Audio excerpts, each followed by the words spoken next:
नमस्कार दोस्तों, मैं आप सभी के लिए लेके आई हूँ करंट अफेयर जीके जीएस की मोस्ट इम्पॉर्टेंट क्लास। इस क्लास में बेहद ही महत्वपूर्ण प्रश्नों को शामिल किया गया है जो कि आपकी परीक्षा में अवश्य पूछे जाएंगे। तो आप सभी प्रश्नों को ध्यान से देखिएगा और नोट करते जाइएगा। यदि आप चैनल पर नए हो तो चैनल को सब्सक्राइब अवश्य करें ताकि आपको नोटिफिकेशन मिलता रहे। चलिए शुरू करते हैं। आज का हमारा पहला प्रश्न है, कर्फ्यू राष्ट्रीय उद्यान किस देश से संबंधित है? A Angola, B Botswana, C Zambia, D दक्षिण Africa. Right answer is C, Zambia से संबंधित है। आइए इसे विश्लेषण के माध्यम से समझते हैं। हालिया रिपोर्ट के अनुसार जाम्बिया का कर्फ्यू नेशनल पार्क शेर और तेंदुए की आबादी में उल्लेखनीय वृद्धि दर्ज की है। यह महत्वपूर्ण वृद्धि संरक्षण उपायों के सकारात्मक प्रभाव को इंगित करता है। कर्फ्यू राष्ट्रीय उद्यान के बारे में देखते हैं। यह जाम्बिया का सबसे बड़ा और सबसे पुराना राष्ट्रीय उद्यान है। यह 22,400 किलोमीटर के क्षेत्र में फैला हुआ है। 1950 के दशक में पार्क ने राष्ट्रीय उद्यान का दर्जा प्राप्त किया था। यह राष्ट्रीय उद्यान स्तनधारियों की 55 से अधिक विभिन्न प्रजातियों का घर भी है। बता दें कि इस उद्यान का नाम कर्फ्यू नदी के नाम पर रखा गया है। अगला प्रश्न है, फुकोट कर्नाली जल विद्युत परियोजना भारत और किस देश की संयुक्त परियोजना है? A Sri Lanka, B Indonesia, C Nepal, D Bhutan. Right answer is C, Nepal और भारत के बीच ये संयुक्त परियोजना है। आइए इसका विश्लेषण देखते हैं। हाल ही में भारत की एनएचपीसी लिमिटेड और नेपाल की विद्युत उत्पादन कंपनी लिमिटेड ने दिल्ली में फुकोट कर्नाली जल विद्युत परियोजना के विकास के लिए एक समझौता ज्ञापन पर हस्ताक्षर किया है। कुछ अन्य पॉइंट्स भी दिया हुआ है, चाहे तो आप इसे नोट कर सकते हैं। आइए देखते हैं क्या है एनएचपीसी। इसका पूरा नाम national hydro electric power corporation limited है। यह भारत का सबसे बड़ा जल विद्युत विकास संगठन है। मिनी रत्न दर्जा प्राप्त यह भारत का सरकार का अनुसूची ए उद्यम है। अगला प्रश्न है, सिमसा, भवानी, अमरावती और हरंगी निम्नलिखित में से किस नदी की सहायक नदियां हैं? A Godavari, B Narmada, C Kaveri, D Krishna. Right answer is C, Kaveri. आइए इसका विश्लेषण देखते हैं। मोस्ट इंपॉर्टेंट क्वेश्चन है, कई बार एग्जाम में पूछा गया है। सिमसा, भवानी, अमरावती और हरंगी कावेरी नदी की सहायक नदियां हैं। कावेरी नदी के बारे में देखते हैं। इसे तमिल में पोन्नी के नाम से जाना जाता है। यह दक्षिण भारत की चौथी सबसे बड़ी नदी है। इसे एक पवित्र नदी माना जाता है। इसका उद्गम दक्षिण पश्चिमी कर्नाटक राज्य के पश्चिमी घाट में स्थित ब्रह्मगिरी पहाड़ी से होता है। यह कर्नाटक एवं तमिलनाडु राज्यों से होती हुई दक्षिण पूर्व दिशा में बहती है। यह एक श्रृंखला बनाती हुई पूर्वी घाटों में उतरती है। इसके बाद पांडिचेरी से होती हुई बंगाल की खाड़ी में गिरती है।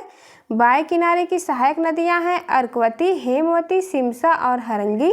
दाहिने किनारे की सहायक नदियां हैं लक्ष्मण तीर्थ, सुवर्तवती, नोइल, भवानी, काबिनी और अमरावती।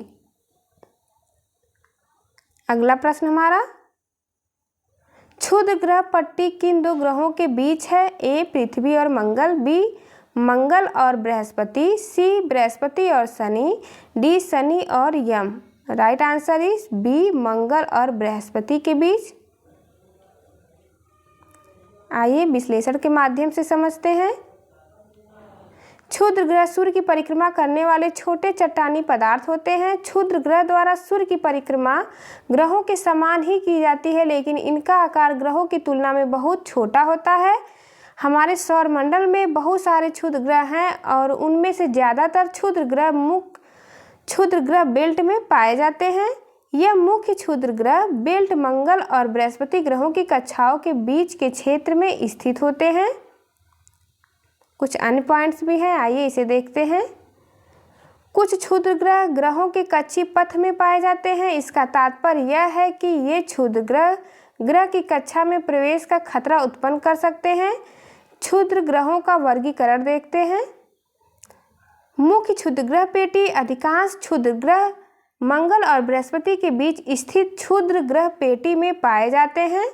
ट्रोजन्स क्या है इसे देखते हैं। ये क्षुद्र ग्रह एक बड़े ग्रह के साथ कक्षा साझा करते हैं, लेकिन इसके साथ टकराते नहीं हैं क्योंकि वे कक्षा में लगभग दो विशेष स्थानों L4 और L5 के आसपास एकत्रित होते हैं। अगला प्रश्न है, इजराइल फर्स्ट क्या है? ए उपग्रह, बी रक्षा प्रणाली, सी एक drone, D super computer. Right answer is D, यह एक प्रकार का सुपर कंप्यूटर है। आइए विश्लेषण के माध्यम से देखते हैं। एनवीडिया का इजराइल फर्स्ट वैश्विक स्तर पर सबसे शक्तिशाली AI सुपर कंप्यूटर बनने की ओर अग्रसर है। यह अत्याधुनिक मशीन एनवीडिया के स्पेक्ट्रम X नेटवर्किंग प्लेटफॉर्म का लाभ उठाएगी। इसका प्राथमिक उद्देश्य है आर्टिफिशियल इंटेलिजेंस और त्वरित कंप्यूटिंग में सुचारू परिवर्तन की सुविधा प्रदान करना। गौरतलब है कि यह सुपर कंप्यूटर 8 एक्सफ्लॉप की तीव्रता हासिल कर सकता है और यह प्रति सेकंड 1 क्विंटिलियन गणनाओं को अंजाम देने में सक्षम है। अगला प्रश्न है, गैलरी टेस्ट संबंधित है। ए कोरोना से, बी माइग्रेन से, सी कैंसर से, डी निमोनिया से। राइट आंसर इज सी, यह कैंसर से संबंधित है। आइए विश्लेषण देखते हैं। हाल ही में एक परीक्षण किया गया जिसमें केवल एक रक्त परीक्षण ने 50 से अधिक प्रकार के कैंसर का पता लगाने की उल्लेखनीय क्षमता दिखाई है। इस परीक्षण को गैलरी परीक्षण के रूप में जाना जाता है।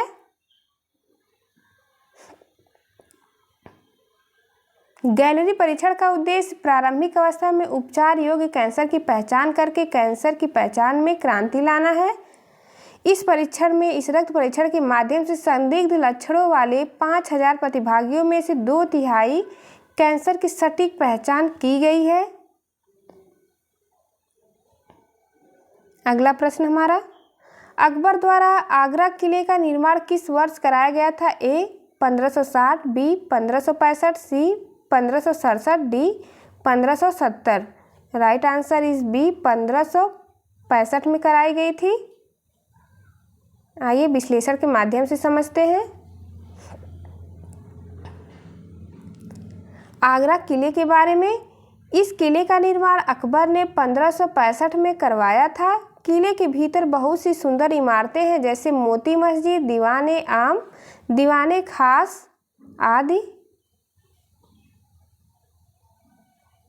अगला पॉइंट हमारा, इनके अतिरिक्त जहांगीर पैलेस, खास महल और शीश महल जैसी अन्य खूबसूरत इमारतें यहाँ मौजूद हैं। उत्तर प्रदेश पर्यटन विभाग ने यहाँ नया साउंड एंड लाइट शो शुरू किया है जिसमें इतिहास की कहानियाँ दोहराई जाती हैं। आगरा किला को वर्ष 1983 में यूनेस्को द्वारा विश्व धरोहर स्थल में शामिल किया गया था। इतिहासकार अबुल फजल ने लिखा है कि यह एक ईंट का किला था जिसे बादलगढ़ कहा जाता था। मोस्ट इंपॉर्टेंट क्वेश्चन है, आप इसे अवश्य नोट करेंगे। न्यूटन का पहला गति नियम संकल्पना देता है। ए ऊर्जा की, बी कार्य की, सी संवेग की, डी जड़त्व की। राइट आंसर इज डी, जड़त्व का नियम भी कहते हैं न्यूटन के प्रथम नियम को। आइए इसका विश्लेषण देखते हैं। सर आइजैक न्यूटन ने 17वीं शताब्दी में 3 नियम प्रकाशित किए। न्यूटन की गति का पहला नियम किसी वस्तु की गति और उस पर कार्य करने वाले बल का परिचायक है। न्यूटन की गति का प्रथम नियम क्या कहता है? आइए इसे देखते हैं। न्यूटन का गति का पहला नियम कहता है कि यह पिंड तब तक एक सीधी रेखा में आराम या एक समान गति की स्थिति में रहता है जब तक कि कोई बाहरी बल उस पर कार्य नहीं करता। न्यूटन की गति के पहले नियम को सरल शब्दों में कहें तो कोई पिंड तब तक गति करना शुरू नहीं करेगा जब तक कि उस पर कोई बाहरी बल कार्य न करे। एक बार जब यह गति में सेट हो जाता है तो यह तब तक नहीं रुकेगा या अपना वेग तब तक नहीं बदलेगा जब तक कि कोई बल एक बार फिर से उस पर कार्य नहीं करता। गति के प्रथम नियम को जड़त्व के नियम के रूप में जाना जाता है। पृथ्वी की किस परत को सियाल भी कहा जाता है? A mantle, B core, C crust, D उपरोक्त में से कोई नहीं। Right answer is C crust. आइए विश्लेषण के माध्यम से समझते हैं। मोस्ट इम्पॉर्टेंट क्वेश्चन है। सियाल सीमा और निफे पृथ्वी की 3 परतें हैं। सियाल शब्द क्रस्ट की ऊपरी परत की संरचना को संदर्भित करता है जिसका अर्थ एल्युमिनियम सिलिकेट खनिजों से संबद्ध चट्टानें हैं। आमतौर पर यह सीमा सतह पर आती है तो वह बेसाल्ट होती है, इसलिए कभी कभी इस परत को क्रस्ट की महासागर परत कहा जाता है। सीमा परत को बेसल क्रस्ट या बेसल लेयर भी कहा जाता है क्योंकि यह क्रस्ट की सबसे निचली परत है। चूँकि समुद्र तल पर मुख्य रूप से सीमा है, इसलिए कभी कभी महासागरीय क्रस्ट भी कहा जाता है। धातु, निकल और लोहे की उपस्थिति को दर्शाने के लिए निफे का संक्षिप्त रूप में प्रयोग किया जाता है। अगला प्रश्न हमारा, जीव विज्ञान की कौन सी शाखा वंशानुक्रम पैटर्न के अध्ययन पर केंद्रित है? ए पारिस्थितिकी, बी विकास, सी आनुवंशिकी, D microbiology. Right answer is C, आनुवंशिकी कहते हैं। आइए विश्लेषण के माध्यम से समझते हैं कि आनुवंशिकी क्या है। जीव विज्ञान की एक शाखा आनुवंशिकी वंशानुक्रम तथा इससे संबंधित अनेक प्रश्नों का अध्ययन करती है। प्रत्येक जीव में बहुत से ऐसे गुण होते हैं जो पीढ़ी दर पीढ़ी माता पिता अर्थात जनकों से उनके संतानों में संचरित होते रहते हैं। ऐसे गुणों को आनुवंशिक गुण या पैतृक गुण कहा जाता है। एक पीढ़ी से दूसरी पीढ़ी में जीवों के मूल गुणों का संचरण आनुवंशिकता यानी हेरिडिटी कहलाता है। अगला पॉइंट है, मूल कणों के संचरण के कारण ही प्रत्येक जीव के गुण अपने जनकों के गुण के समान होते हैं। इन गुणों का संचरण एक पीढ़ी से दूसरी पीढ़ी में जनकों के युग्मकों के द्वारा होता है। अतः जनकों से उनके संतानों में पीढ़ी दर पीढ़ी युग्मकों के माध्यम से पैतृक गुणों का संचरण आनुवंशिकता कहलाता है। अगला प्रश्न है, बौद्ध मठों में विहार किसे कहा जाता है? ए भिक्षुओं का निवास स्थान, बी पूजा का स्थान, सी भिक्षुओं का मंडल गृह, डी एक बाग। राइट आंसर इज ए, भिक्षुओं का निवास स्थान कहलाता है। आइए विश्लेषण के माध्यम से समझते हैं। बौद्ध वास्तुकला में मुख्य रूप से चैत्य, विहार, स्तूप और स्तंभ शामिल हैं। विहार एक संस्कृत भाषा का शब्द है जिसका उल्लेख वेदों में भी मिलता है, परंतु बौद्ध धर्म के संदर्भ में विहार का अर्थ न सिर्फ विचरण से है बल्कि भिक्षुओं के ठहरने के स्थान से भी है।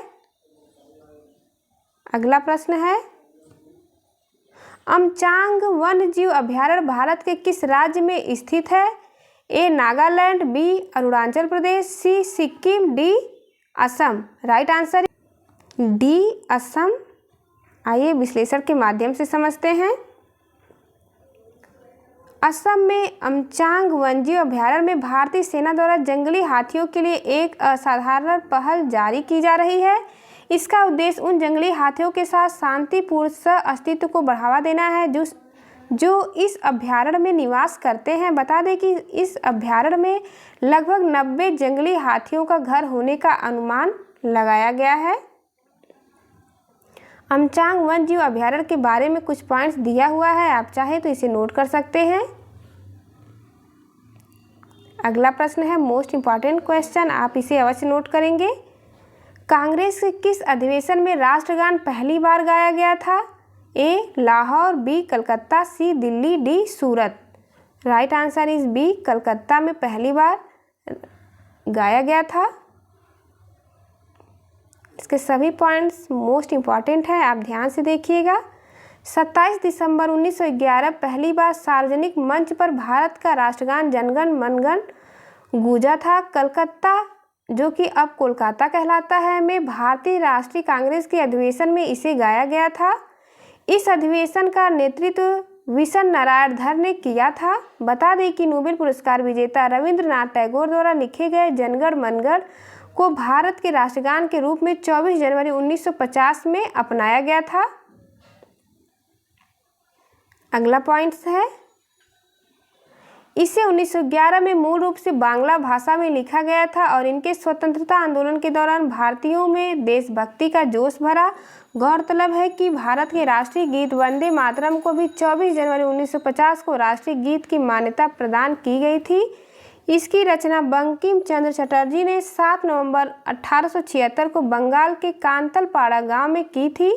इस गीत को भी सबसे पहले कांग्रेस के कोलकाता अधिवेशन में 1896 में गाया गया था। अगला प्रश्न है CL-20 क्या है? एक उपग्रह है, B घास की एक प्रजाति है, C विस्फोटक पदार्थ है, D एक जहाज है। राइट आंसर इज C, यह एक विस्फोटक पदार्थ है। आइए इसका विश्लेषण देखते हैं। चीन के शोधकर्ताओं की एक टीम ने दुनिया भर में ज्ञात सबसे शक्तिशाली विस्फोटकों में से एक CL-20 की आघात प्रतिरोध क्षमता में 5 गुना बढ़ा दिया है। अगला पॉइंट है RDX और HMX जैसे आमतौर पर इस्तेमाल किए जाने वाले विस्फोटकों की तुलना में CL-20 में उच्च ऊर्जा उत्पादन होता है, जो इसे सैन्य अनुप्रयोगों के लिए उपयुक्त बनाता है। अगला प्रश्न है निम्नलिखित में से कौन सी धारा राजद्रोह से संबंधित है? A 113, B 112, C 124, D 133A। Right answer is C 124A राजद्रोह से संबंधित है। आइए विश्लेषण के माध्यम से समझते हैं क्या है राजद्रोह। विधि आयोग की 22वीं रिपोर्ट राजद्रोह से संबंधित IPC की धारा 124A को बनाए रखने की सिफारिश करती है, लेकिन दुरुपयोग को रोकने के लिए संशोधित उपायों का प्रस्ताव रखती है। राजद्रोह कानून क्या है? आइए इसे समझते हैं। यह कानून मूल रूप से वर्ष 1837 में ब्रिटिश इतिहासकार राजनीतिज्ञ थॉमस मैकारे द्वारा तैयार किया गया था। धारा 124A को वर्ष 1870 में सर जेम्स स्टीफन द्वारा पेश किए गए एक संशोधन द्वारा इसे जब जोड़ा गया था, तब अपराध से निपटने के लिए एक विशिष्ट धारा की आवश्यकता महसूस हुई। वर्तमान में राजद्रोह भारतीय दंड संहिता IPC की धारा 124A के तहत एक अपराध है। क्या है IPC की धारा 124A? इसे समझते हैं। धारा 124A राजद्रोह को ऐसे रूप में परिभाषित करती है जो बोले या लिखे गए शब्दों या संकेतों द्वारा या दृश्य प्रस्तुति द्वारा भारत में विधि द्वारा स्थापित सरकार के प्रति घृणा या अवमान पैदा करेगा या पैदा करने का प्रयत्न करेगा, असंतोष उत्पन्न करेगा या करने का प्रयत्न करेगा। बता दें कि राजद्रोह गैर जमानती अपराध है। राजद्रोह के अपराध में 3 वर्ष से लेकर उम्र कैद तक की सजा हो सकती है और इसके साथ जुर्माना भी लगाया जा सकता है। अगला प्रश्न है हिमालयन ब्राउन बियर का IUCN स्टेटस क्या है? A critical endangered, B endangered, C vulnerable, D near threatened. Right answer is A critically endangered में शामिल किया गया है ब्राउन बियर को। आइए विश्लेषण के माध्यम से समझते हैं। कश्मीर में हिमालयन ब्राउन बियर हिमालयी भूरा भालू की आबादी चुनौतियों का सामना कर रही है, जिससे उनके अस्तित्व और मानव सुरक्षा दोनों को लेकर खतरा बढ़ गया है। हिमालयन ब्राउन बियर क्या है? आइए इसे देखते हैं। यह ब्राउन बियर की उप प्रजाति है जो पाकिस्तान से लेकर भूटान तक हिमालय के उच्च ऊंचाई वाले क्षेत्रों में पाई जाती है। इनके मोटे फर जो प्रायः रेतीले या लाल भूरे रंग के होते हैं, ये 2.2 मीटर तक लंबे हो सकते हैं, जिनका वजन 250 किलोग्राम तक होता है। आइए इसकी स्थिति देखते हैं। अंतर्राष्ट्रीय प्रकृति संरक्षण संघ यानी IUCN द्वारा हिमालयन ब्राउन बियर को गंभीर रूप से लुप्त प्राय प्रजाति की सूची में शामिल किया गया है। ब्राउन बियर को कम चिंतनीय के रूप में सूचीबद्ध किया गया है। अगला प्रश्न है मेकेदातु परियोजना का संबंध किस राज्य से है? A Kerala, B Karnataka, C Tamil Nadu, D Andhra Pradesh. Right answer is Karnataka से है। आइए विश्लेषण देखते हैं। कर्नाटक विधानसभा ने मेकेदातु पेयजल और संतुलन जलाशय परियोजना के लिए मंजूरी का अनुरोध करते हुए सर्वसम्मति से एक प्रस्ताव अपनाया है। अगला प्रश्न है कौन सी सिंधु घाटी सभ्यता की जगह भारत में नहीं है? A Chanhudaro, B Lothal, C Kalibangan, D Ropar. Right answer is right answer Chanhudaro. आइए विश्लेषण के माध्यम से समझते हैं। भारत का इतिहास सिंधु घाटी सभ्यता से प्रारंभ होता है, जिसे हम हड़प्पा सभ्यता के नाम से भी जानते हैं। यह सभ्यता लगभग 2500 ईस्वी पूर्व दक्षिण एशिया के पश्चिमी भाग में फैली हुई थी, जो कि वर्तमान में पाकिस्तान तथा पश्चिमी भारत के नाम से जाना जाता है। सिंधु घाटी सभ्यता मिस्र, मेसोपोटामिया, भारत और चीन की 4 सबसे बड़ी प्राचीन नगरीय सभ्यताओं में से भी अधिक उन्नत थी। 1920 में भारतीय पुरातत्व विभाग द्वारा किए गए सिंधु घाटी के उत्खनन से प्राप्त अवशेषों से हड़प्पा तथा मोहनजोदड़ो जैसे 2 प्राचीन नगरों की खोज हुई थी। सिंधु घाटी सभ्यता से जुड़े स्थान के बारे में देखते हैं। चंद्रहुदड़ो, इसकी खोज एन.जी. मजूमदार ने की थी। इसकी स्थिति है सिंधु नदी के तट पर पाकिस्तान के सिंध प्रांत में। लोथल, इसकी खोज आर राव के द्वारा की गई थी और यह स्थित है गुजरात में कैम्बे की कड़ी के नज़दीक भोगवा नदी के किनारे पर स्थित था। कालीबंगन, इसकी खोज घोष द्वारा की गई थी और इसकी स्थिति है राजस्थान में घग्गर नदी के किनारे। रोपड़ पंजाब में सतलुज नदी के तट पर स्थित है। लास्ट क्वेश्चन हमारा, कार्फियू राष्ट्रीय उद्यान किस देश से संबंधित है? A Angola, B Botswana, C Zambia, D दक्षिण Africa. Right answer is C, Zambia में स्थित है।